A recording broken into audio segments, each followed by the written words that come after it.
Good evening and welcome to Supernatural Japan, where we unravel the darkness hidden in the land of the rising sun. Here, ancient spirits walk alongside modern horror, and sometimes truth is stranger than fiction. I'm your host, Kevin O'Shea, and I'd first like to give a nod to a couple of listeners. Paprika Girl, Ricky Okonda, and Cole Cameron over on X for giving me the inspiration for this episode. I hadn't heard of this mystery before they shared the tale with me. So let's get into it. Today, we're stepping into a quiet corner of Tokyo, Inokashira Park. Known for its romantic swan boats and vibrant cherry blossoms, it has long been a place of serenity and reflection. But in spring of 1994, that tranquility was shattered. A man was murdered, dismembered, and methodically scattered across the park in 30 different plastic bags. The crime shocked the nation. To this day, it remains unsolved. And some believe the park still remembers.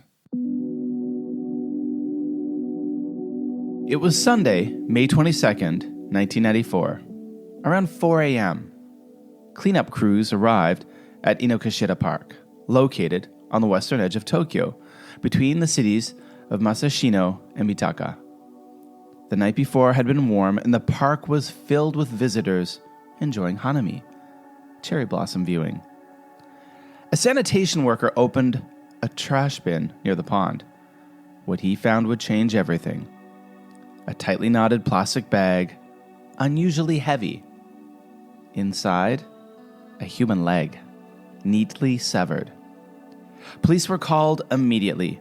As dawn broke, more bags were found in bins around the park, each containing a different part of the body. Arms, legs, a torso. 30 bags in all. Each piece had been drained of blood. The cuts were surgical, smooth, exact, almost emotionless. The victim's head was never recovered. After piecing together what remained, authorities identified the victim as a 35-year-old man named Seiichi Kawamura.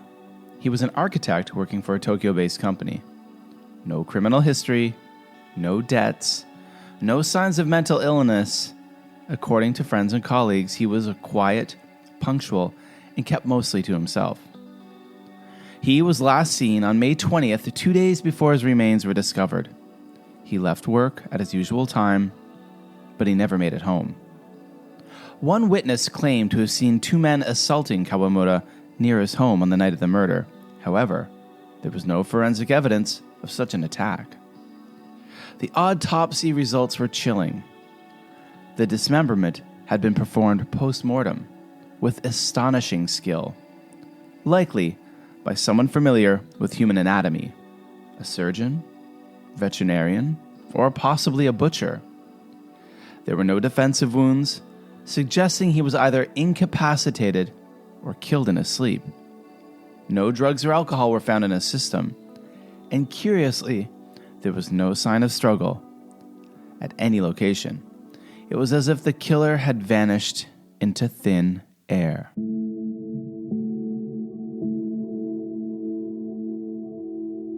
To understand the supernatural whispers that follow, we need to look deeper into Inokashira Park's past.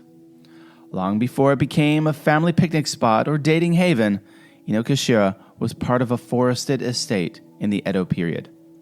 It was a sacred area, supplying water to the shogun's castle via the Kanda River. The name Inokashira roughly translates to source of well water, a place once revered for its purity. But not all was peaceful. The park is home to a Benzaiten Shrine dedicated to the goddess of water, music, and beauty. According to legend, Benzaiten is a jealous deity.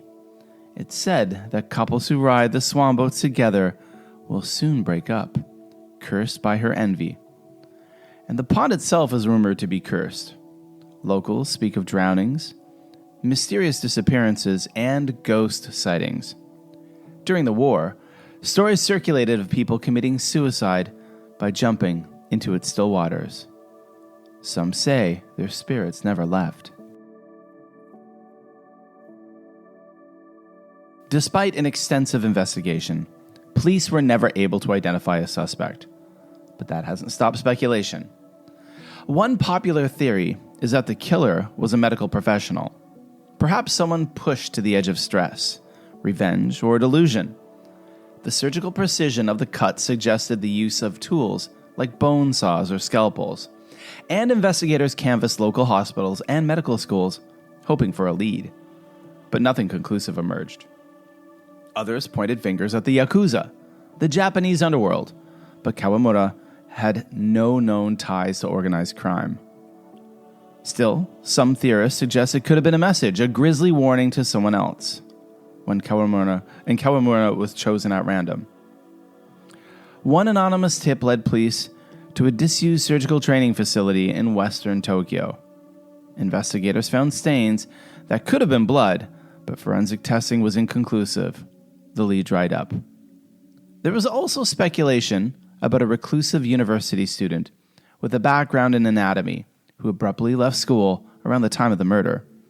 Police questioned him briefly, but he had an alibi and was released. Some investigators considered it a ritual motive. In certain esoteric traditions, the human body is seen as a vessel.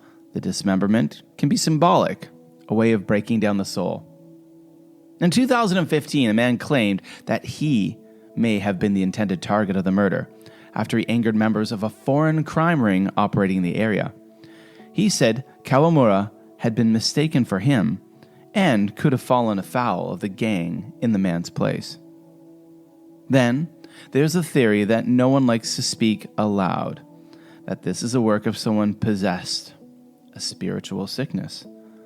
A kami kakushi, or spirit abduction, where a person becomes the instrument of a supernatural will.